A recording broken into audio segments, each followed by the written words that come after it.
Good evening, everyone. In the blink of an eye, it's already late at night again. Some people ask me, Teacher Zhang, why do you always post on Xiaohongshu in the middle of the night? Well, during the day, I have to grade assignments and also teach classes, so my schedule is a bit tight. It's only at night that I have a bit more control over my own time. So I thought I'd take this time to talk with everyone about some analysis of this year's selective exam results. So the purpose of this analysis, first of all, I hope to provide some understanding and judgment for the parents who have been asking me about their children's results and grades. I want to use the information I have on hand to do an analysis for everyone. Through this analysis, I hope that parents can have a better sense of how to assess and compare their own children's performance. That's the first point. Secondly, I also want to use this kind of analysis to reveal the relationship between a child's grades and the schools they are applying to. For all the parents who are about to prepare for the exams, I also suggest you save this video because these results are highly valuable as references. They are very meaningful for your child's future school choices and for determining the order in which to list their preferences. Here I want to express my gratitude to the parents of my students. They have all been extremely cooperative.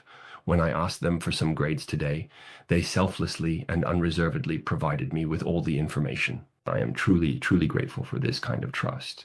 It is precisely because of the trust of these parents that we are now able to obtain such an accurate and valuable set of data. Once again, I want to express my gratitude to all these parents. Now let's take a look at some of the results and data from our analysis today. So first of all, in today's video, I will start by presenting a summary of all the school offers, as well as an overview of the students' overall exam performance. Most importantly, I want to examine the relationship between the overall test performance and school applications, and provide an analysis of this aspect for everyone. We hope to identify some trends and issues within this data. All right, let's look at the first point. First of all, I want to mention that the sample we collected last year, I had a total of 60 graduates, which isn't a large number. Of those, I was able to obtain results from 54, meaning 54 parents were willing to share their results with me. Among these, 38 of their children received offers, a total of 38 people. I calculated the offer rate, and it's about 63%, which is slightly lower than last year. I remember last year it was 68%. So 68% was the approximate acceptance rate last year. This is the general percentage composition. Here, I actually want to say something. Since I started teaching classes, I have always upheld one belief, that every child can make progress, and every child should, at their own level, become better through their own effort and hard work. So many parents worry and ask, Teacher Zhang, are you not going to have exams? Are you going to pick and choose students? I want to assure everyone of this. I will not do that. I believe that as long as your child is on my waiting list, I will notify you to attend class according to your order on the list. I hope that every child can improve themselves through their own efforts, and I think that is what matters most. As for this year's exam results, if we look at thinking skills, the scores are divided into the top 10%, top 15%, and top 25%. Basically, I have received a total of 37 report cards so far, which are the report cards parents gave me today. So among those, there are 26 students in the top 10% for thinking skills, which is about 71%. There are 9 students in the top 15%, accounting for about 24%. There are 2 students in the top 25%, which is about 5%. This is the performance of the students in thinking skills. As for math, there are 27 students in the top 10%, which is about 73%. There are 8 students in the top 5%, which is about 22%. Then, within the 25% range, there are 2%, which is still about 2 students, roughly 5%. As you can see, the distribution for thinking skills and maths is basically the same. Around 90% to 95% of the students are in the top 10% or 25%, which shows that the students' performance in these 2 subjects is actually very good. Really excellent. Now let's take a look at the relationship between the students' grades and the schools they applied to. First of all, we can see that the first school I want to list is James Roos.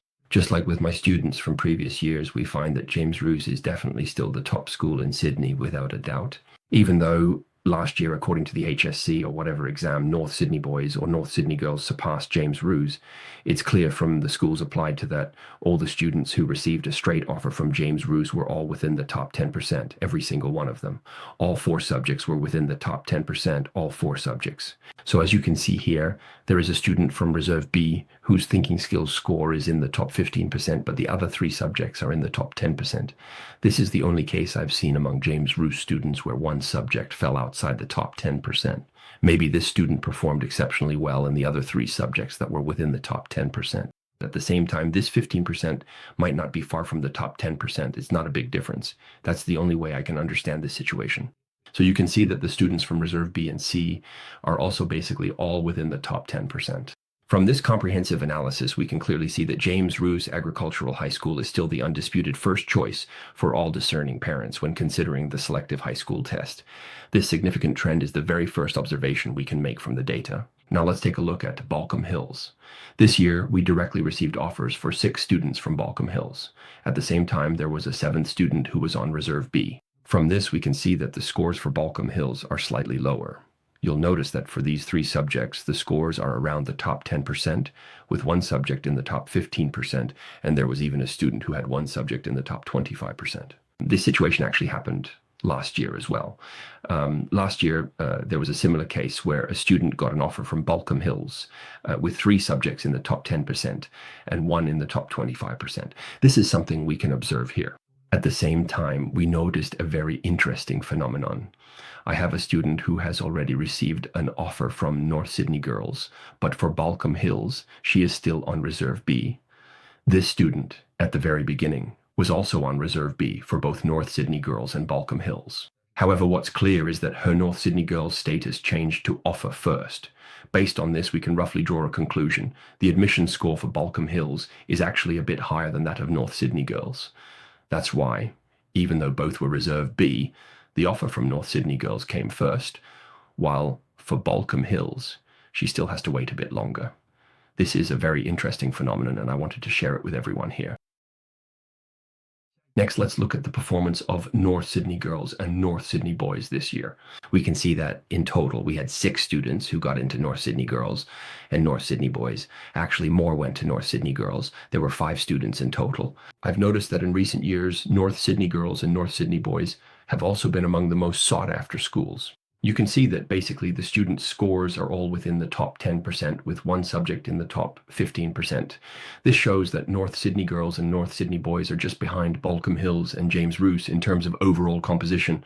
Actually, recently, many parents have asked me about the relationship between Balcombe Hills and North Sydney girls boys. From our current analysis of the results, we can see that Balcombe Hills is still slightly higher. Although North Sydney girls and boys also have very high academic requirements compared to Balcombe Hills, they are still slightly weaker, just a little bit. The difference isn't huge, but they are still a bit weaker. These are the scores of the students who got into North Sydney boys and girls this year. As you can see, most of them are in the top 10%, with one subject in the top 15%. You can see that there are 2 students each for North Sydney boys and North Sydney girls, and all of them are in the top 10%. Both of them are in the top 10%. 10, 10, 10, 10. These 2 students did exceptionally well in this exam. Actually, I can reveal a little more. The 2 of them are actually classmates, a boy and a girl, and they're classmates. After entering high school, they're still at the same school just next door to each other. It's quite interesting. All right, now let's take a look at the other 2 schools, especially those in the mountainous area. In the first tier, these schools are relatively towards the lower end.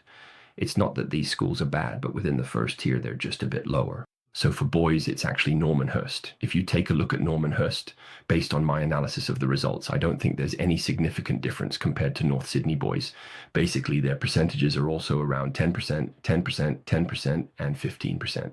However, among these cases, we had a student with one subject in the 15% to 25% range and 2 subjects in the top 10%, and they still received an offer from Normanhurst. In other words, Normanhurst might be slightly less competitive than those 2 schools, but the difference isn't significant, at least based on the results I have. These 2 schools are basically about the same, pretty much on par with each other.